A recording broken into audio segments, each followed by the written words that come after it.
All right, everybody. I hope you had a great long weekend. Thanks again for your patience with me about Monday. That was not going to happen because I had all three of my little kids at home. We're going to circle back to the last third of Chapter 5 later on. And also, I've got to talk to you guys about the 4th, 5th, and 6th Amendments still. I will release something about that in the future. But today we're going to start I said Chapter 6. I meant Chapter 5. Today we're going to start Chapter 6. Because this is a short week, we've got 2 periods of this. In Chapter 6 is pretty much all about public opinion. We're going to start by a quick show of hands. So I want you guys to raise your hand if you agree with this. Keep your hand down if you don't. Do you think government should spend more or less? Or about the same on public education? So we're going to do more or less. How many people think that the government should spend more on public education? How many people think they should spend less? All right. Do you have a volunteer to say why they should spend more? All right, I'm going to call on people. Go. Me? Yes. Well, I think that most young kids, their schooling tends to be very lax, and they don't very I know I never learned anything, and I didn't really feel like it was. Give me patience. I woke up 20 minutes ago. You're fine.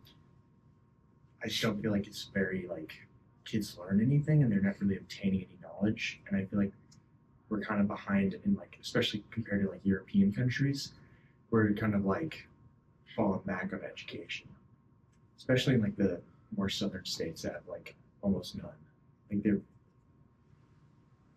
out of the barrel. Yeah. Here's a quick question for you then. And this is a follow-up. I want all of you to think about it, but do you think most Americans agree with you on that? I don't think so, no. Yeah.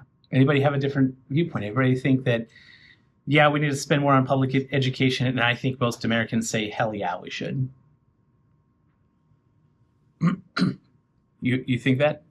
I feel like most Americans don't really know where money is going in the government. And I think if they knew where money is going and knew the benefits that could come from it, they probably would. Yeah. Interesting thing, the Missouri legislature is always trying to spend more money on school vouchers. Do you guys know what school vouchers are? That's where if I decide I want to send my kids to Immaculate Conception's school, just down the road from us, I can get the equivalent of what my tax money would have gone to for Jefferson City Public Schools to pay for Immaculate Conception. So I'm getting a voucher from the state to pay for private education. That's a big talking point on the right now. The Republicans really want to do that. On the left, a lot of liberals think that's a bad idea. All right.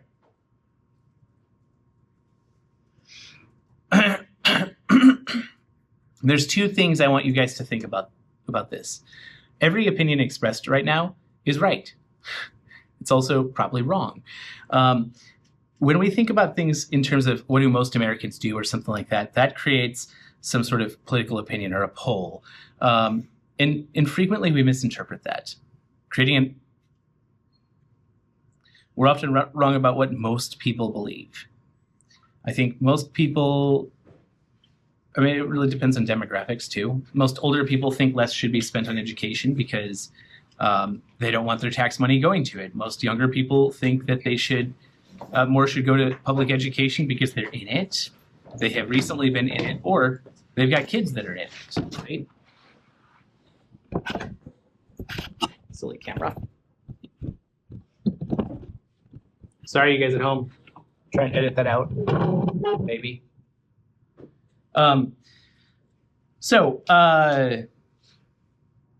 Let's talk real quick about public opinion. I'm going to put a real quick note.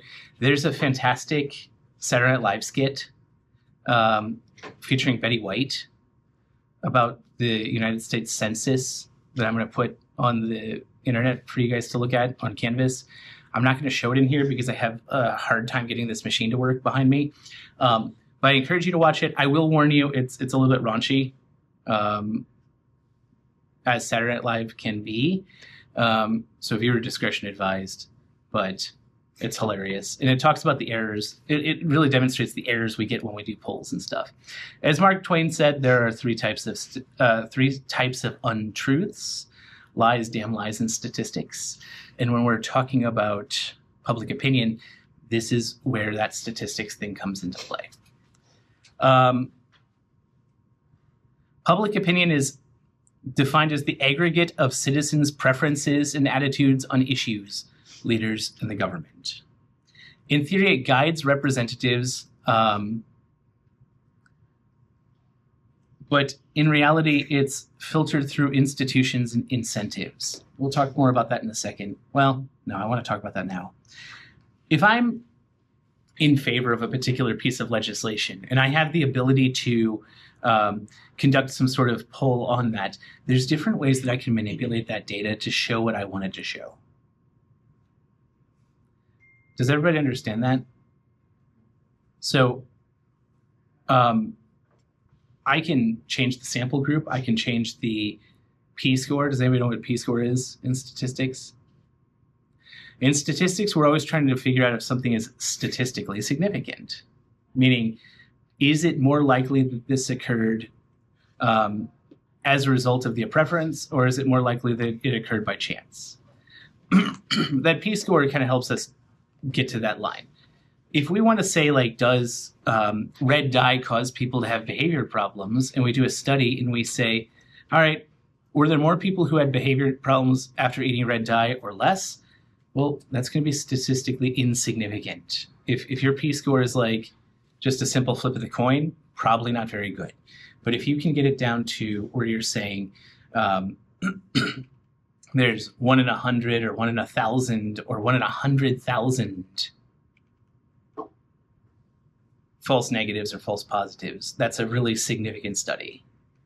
So when we're talking about it, I can move things around statistically to make the data kind of show whatever I want it to show. Having an opinion is different than having an intense opinion.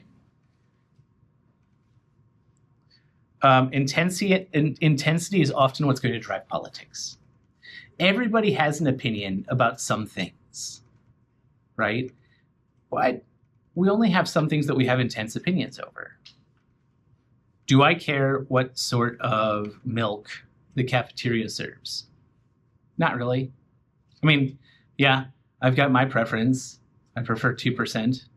But if it's only got whole or 1%, am I going to drink it? If I need milk, yeah, I'll drink it. Like, I don't really care that much. But Pepsi versus Coke, that's an intense opinion I hold.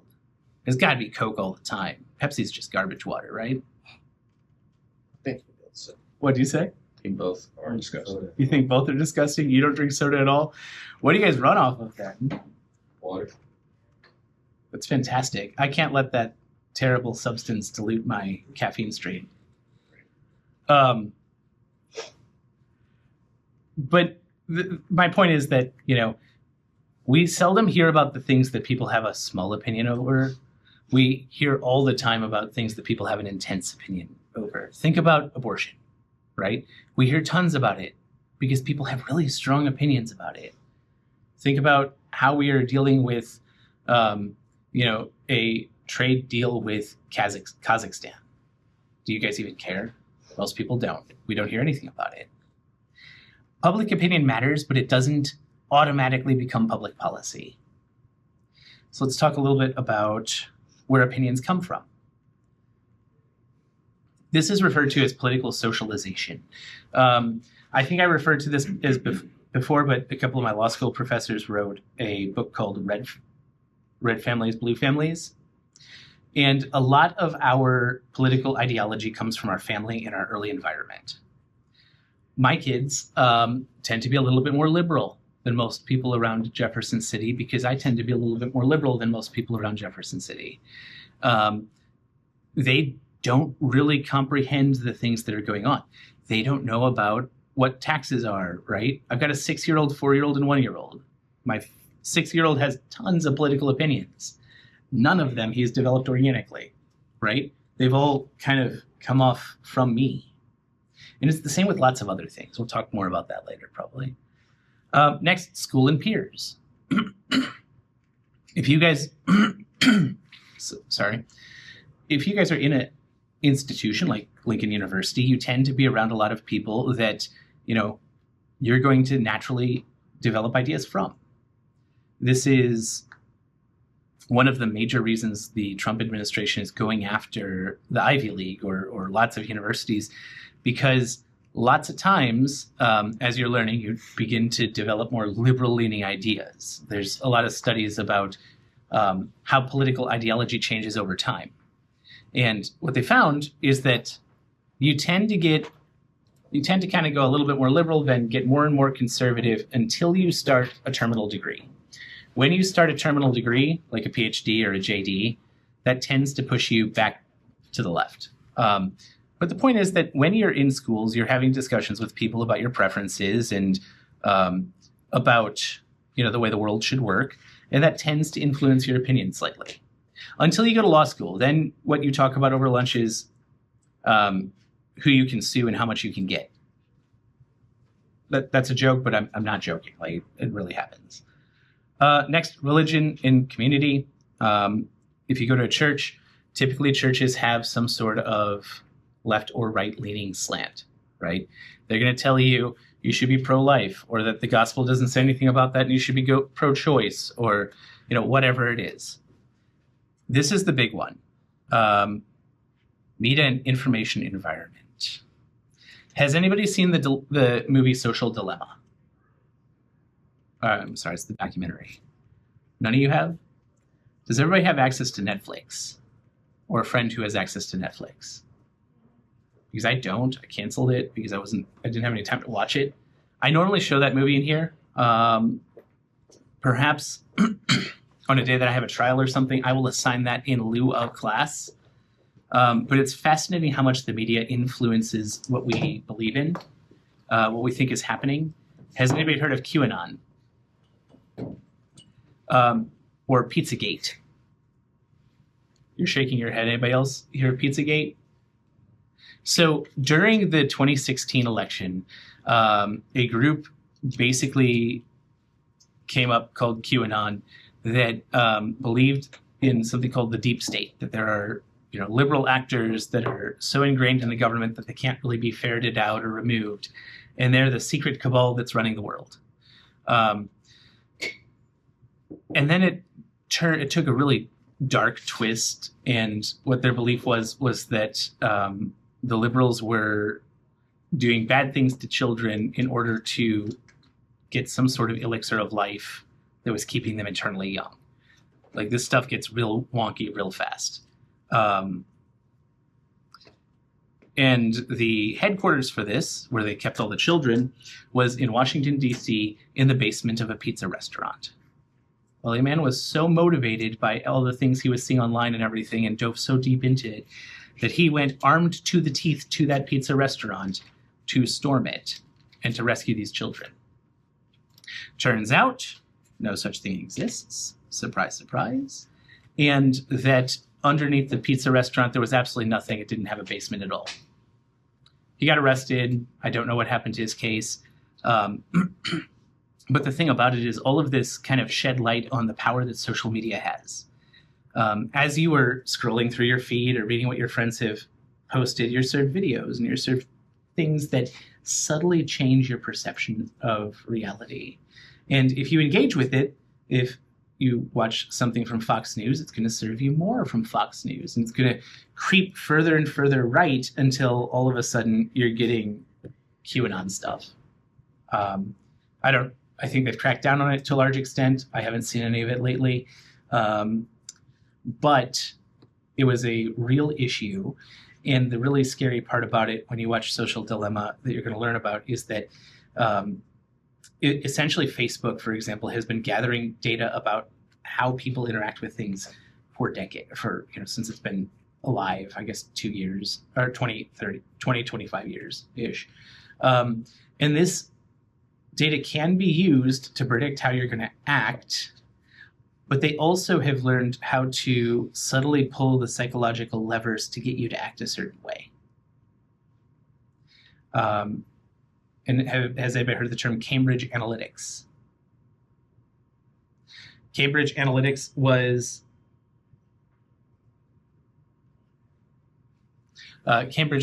was basically a big data mining operation to kind of try and influence the 2016 election. Why is this important? Well, if you watch Fox News, you are getting one side of the picture. If you watch CNN, you're getting another side of the picture. What reality is may be completely different than what both those outlets are showing. And I think I talked about this in here before, but I'm going to talk about it again. I remember in 2016, I saw a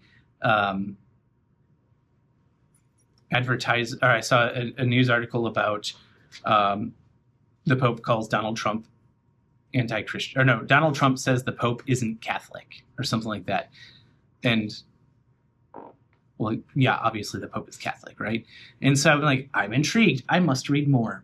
And as I got into it, Donald Trump was responding to comments the Pope made. And the Pope said Donald Trump isn't Christian. And what Donald Trump said is that it's not a very Christian thing to call people out for not being Christian. That's not something a Christian would do. CNN misinterpreted Donald Trump. So, but okay, the Pope called Donald Trump out. I get you're pissed. You don't respond the way you maybe want to respond. Let's see what the Pope said. Because the Pope shouldn't be calling political leaders out, or he should. I don't care what the Pope does, right? Like, whatever. But I can get why somebody would be mad. So let's see what the Pope said. Well, what the Pope said in a sermon delivered in Argentina was that as Christians, we are called to break down walls, not build them up. Now, if you guys are old enough to remember what happened in 2016, which I think you all are, the major focus was this wall between the United States and Mexico. We just kept hearing about building the wall.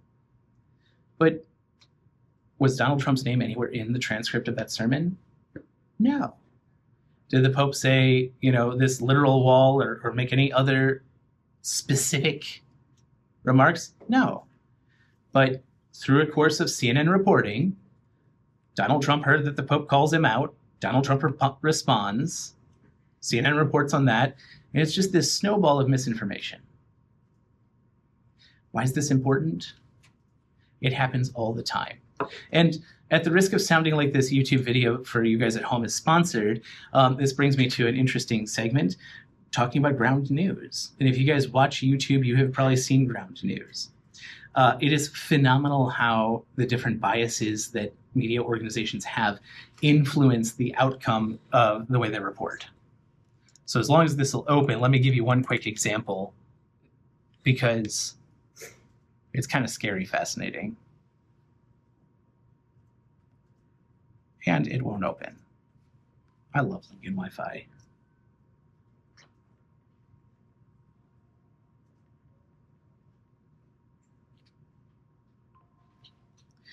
So the top headline is Bernie Sanders and Gavin Newsom become adversaries over push to tax California billionaires. Well, this is reported by left and nobody on the right. So let's go to this one that's kind of more evenly split. Billionaire Les Wexner is set to be deposed in Congress, probe on Epstein files. So if we look at the way that left-leaning outlets are covering the story, it might say something like what I just read. If you look at the right, we see the headline, How Did Jeffrey Epstein Get Rich? Meet Les Wexner, the ex-Victoria's Secret CEO who once worked with him. Which one sounds better to you? Like from which standpoint? Yeah. I mean, if we look at what the left is saying, oh my God, he's going to be deposed before Congress. This sounds terrible. If we look at what the right is saying, it's talking about how did Jeffrey Epstein get rich? Everybody wants to know how people got rich, right? But there's a difference in the tone that's given. For an assignment this week, I'm going to have you guys basically go out and look at this because there's two things that the media uses to really change the way that we're experiencing stuff. And one is called framing and the other is called narrative. Framing is the information that we are going to present, how we're going to look at a scene. I really like photography. And so if you think of framing, you can take a picture and have two totally different meanings just based on how you set up your shot. Exact same thing. If I take a picture of you, sir, sitting right in front of me, kind of looking down a little bit, I can be like, students sleep during class, right? But if I come over here and I take it like this as you're looking down, it becomes different. I can say, students so intent on your work, right? Same exact scene, two different outcomes just based on the image I'm showing, right? The second part, the narrative, is the information that I provide around that, the context. If I take a picture of you like this and say students intently working on their work, and use that exact same narrative, the exact same text for both things, it has the same meaning, maybe. But if I change those words, as I did the first time, then the outcome is completely different. So, like, in the example you showed us about Lex Wessner, if the right is saying this is how he got rich, that only implicates money. But when the left is saying he's being indicted and all that, that's because he's directly listed in the files as participating in the illegal activities. Yeah. So one is highlighting that he participated in abuse, and one is highlighting that he was rich. Yeah, exactly. So one is addressing the crime and the other is... Yeah, I mean, kind of. But the thing about it is this happens all the time. And the reason I'm spending so much time talking to you guys about this is with AI being such a big thing right now, and with the way it's going to explode in the next couple of years, you guys have to be so careful how you get your information. Because it's very conceivable in the next, 10 years or so that when you log on to, what do you guys use? Facebook, Instagram, Snapchat, TikTok. It's very conceivable within the next 5-10 years, you log into TikTok. And when you see any political ads, that ad has been generated for you in real time to meet your express interests. What's a hobby somebody has that you think nobody else in the world does? Anybody?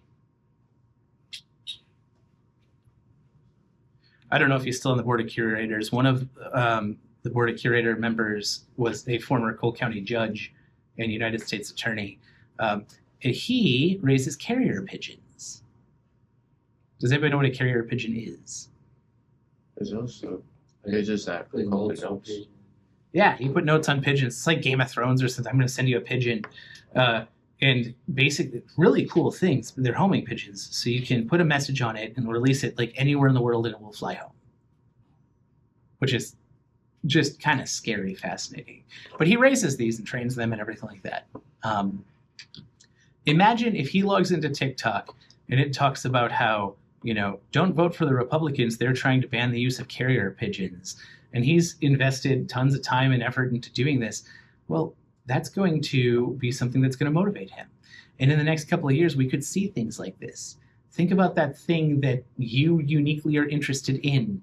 That could be, one, the social media platforms know about it. And two, they can then use that to get you to have a particular belief. So you got to be careful with how you're getting your information. You have to take everything with a grain of salt. There's nothing anymore that is like, this is the gold standard. You can trust what they're saying. One of the cool things, again, I'm not trying to sell it to you. I'm just trying to use it to illustrate a point. One of the cool things about Ground News is they will show who owns what. But if you guys just heard, like, Colbert had a segment pulled by CBS last night. Well, CBS is owned by some extremely wealthy Republicans. So CBS, which used to kind of lean left, is a little bit more leaning right. CNN has traditionally leaned left. Fox has leaned far right. It's something that makes it very tricky for you all. I don't envy your position, but you've got to basically treat everything like it's trying to manipulate you somehow, if you want to be an informed consumer of political information. Lastly, so we talked about family, schools, religion, media. Major events like wars and economic crises, pandemics, shape our political choices as well. I will tell you one interesting thing. George W. Bush was kind of known to be an idiot. Now we look back on him somewhat fondly, but he was not very well liked, especially early on in his term. There were tons of gaffes, tons of blunders. Then 9/11 happens, and he was reelected for a second term. Like, his popularity, very, very, very low. September 11th happens, he's reelected. Things like wars tend to help whoever's in power. People kind of have this national unity thing come together around whoever's leading. All right.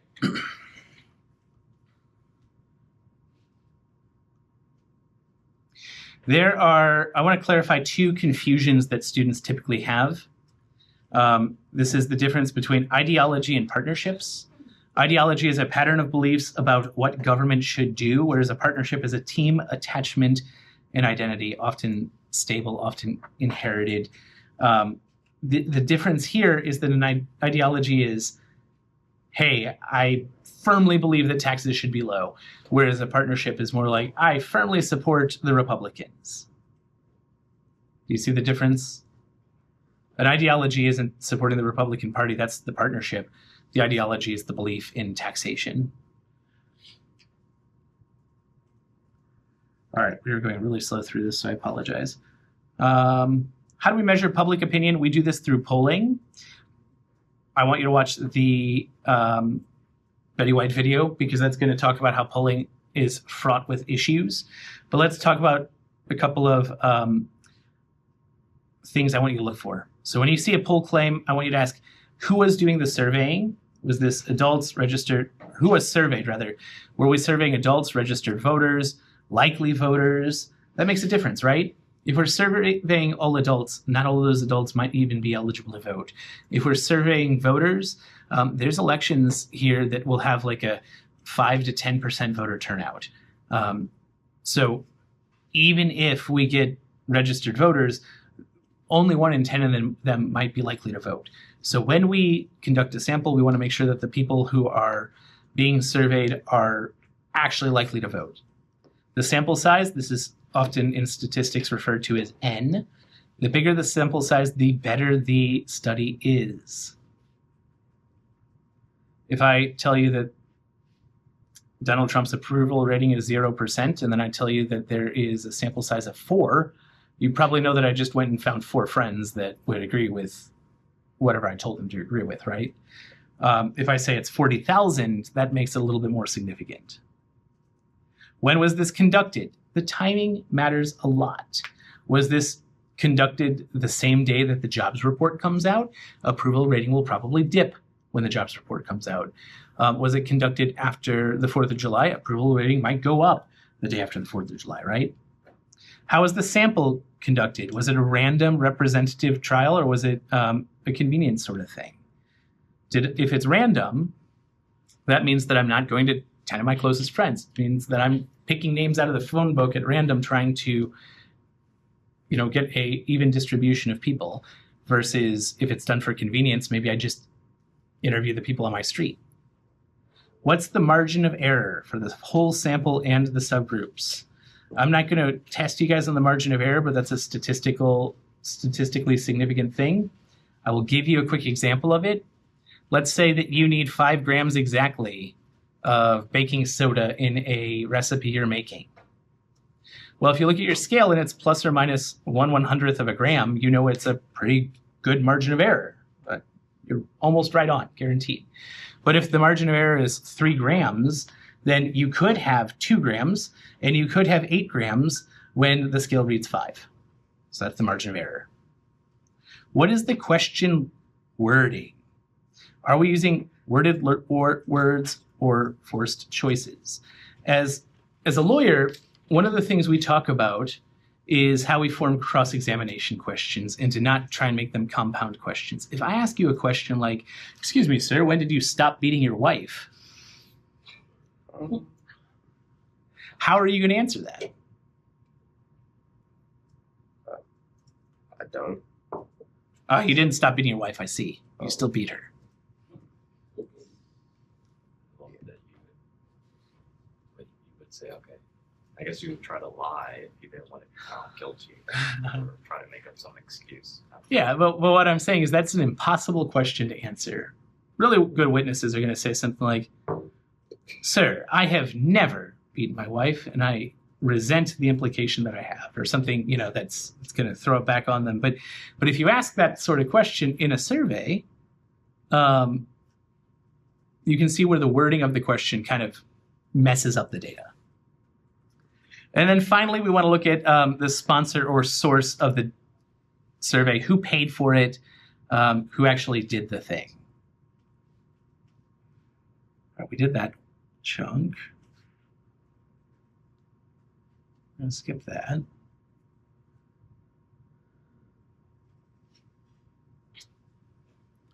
We've got 10 minutes left, so we have time for this. All right. Polls shape campaign strategy, fundraising, media attention, and turnout narratives. Polls can create bandwagon or underdog effects and influence what issues seem important. And people often confuse polling measurement with public opinion, the underlying reality. There's a couple of things I want to talk about here. First off, just because a poll says one thing doesn't mean that's going to be the outcome.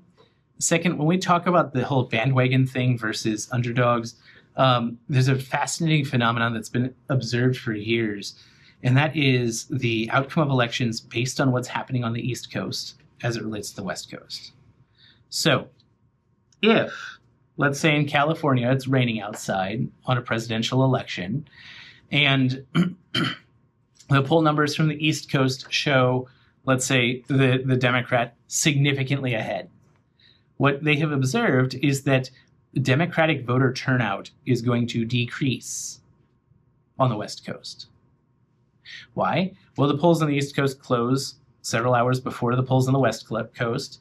And if you're sitting at home watching the election or hearing about things throughout the day and you hear, "Oh, man, the Democrats ahead by 10 points in New York," and then you look outside and you're like, "Oh my God, I don't want to go out to that."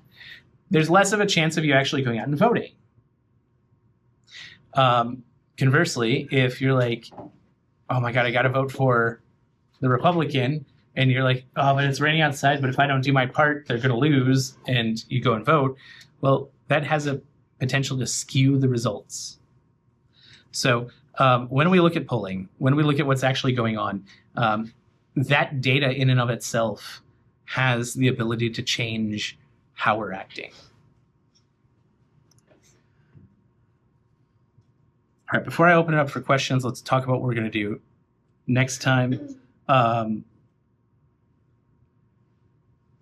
going to talk about elite cues, partisan media dynamics, persuasive versus polarizing ideas, and misinformation and trust. And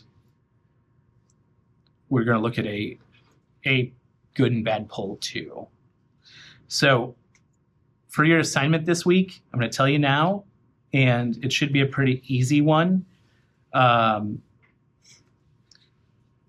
I'm going to have you do the framing exercise with things I talked about. So I want you to take 2 pictures framed differently, and then write a description for each one. It has to be the exact same thing you take a picture of, but I want it to have different meanings based on how you take the photo and what you write about it. I'll put this up on Canvas so you can follow it. You'll upload it to Canvas. I hope it works. If it doesn't, we will try it a different way. So let me know, for whoever does it first, let me know if it doesn't work. And then thing 2, next week, we'll look at like 2 or 3 of the best examples. All right, we blew through a whole bunch of information and I gave you a huge admonishment about what media you consume. With that said, does anybody have any questions?